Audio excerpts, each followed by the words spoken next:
Hello বন্ধুরা, আজকে আমরা যাব এক অসাধারণ ভ্রমণে আমাদের সৌরজগতে। সেখানে আছে নানা গ্রহ।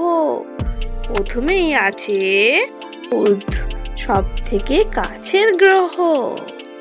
তারপরে আছে সব থেকে উজ্জ্বল এবং কাছের গ্রহ শুক্র। ঠিক তারপরেই আছে লাল গ্রহ মঙ্গল। বন্ধুরা, জেনে রাখো, ভবিষ্যতে মানুষ এখানে যেতে পারে। পরেই আছে আমাদের পৃথিবী, যেখানে আমাদের বাসস্থান। এরপরেই আছে সব থেকে বড় গ্রহ বৃহস্পতি। ঠিক তারপরেই আছে সুন্দর রিংওয়ালা গ্রহ শনি। এরপরেই আছে নীল সবুজ রঙের গ্রহ ইউরেনাস।